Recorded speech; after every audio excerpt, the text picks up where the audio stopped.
This raging argument now about whether it is constitutional to do what Trump is rolling out in places like Chicago. It's unconstitutional. The solution is empower the local law enforcement. Congressman, are you familiar with the Insurrection Act? Yes, I am.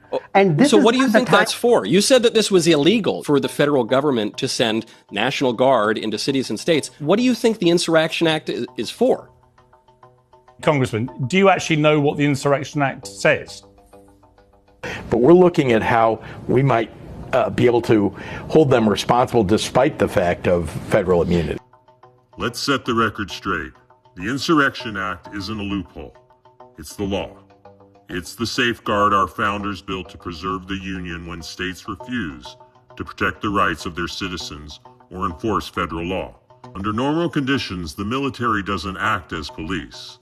That's what the Posse Comitatus Act prevents. But when governors or mayors abandon their duty, when violence, defiance, or political theater make enforcement impossible, the Insurrection Act allows the president to act, not to conquer the states, but to restore order, protect citizens, and reestablish the rule of law. Here's how it works. There are 3 legal pathways for invoking it. 1, when a state requests help during rebellion or unrest. 2, when federal law can't be enforced by normal means because of obstruction or rebellion. And 3, when state leaders refuse to protect constitutional rights or defy federal authority altogether. Before troops move, the president must first issue a public proclamation ordering agitators to disperse, a final warning before action. It's not martial law. Civilian government continues. Military's role is supportive, not supreme.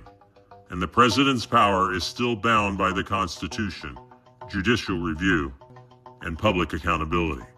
The act has been used by Presidents Jefferson, Eisenhower, Kennedy, Johnson, and Bush Sr., always to uphold the law when local leaders failed to. Today, as some governors and mayors threaten federal officers, ignore immigration law, and even promise to prosecute ICE agents, the stage is set for another showdown.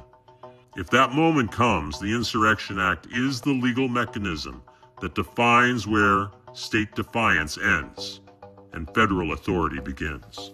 My friends, we are all anonymous, and remember, law without enforcement is chaos, and the Insurrection Act exists to prevent exactly that.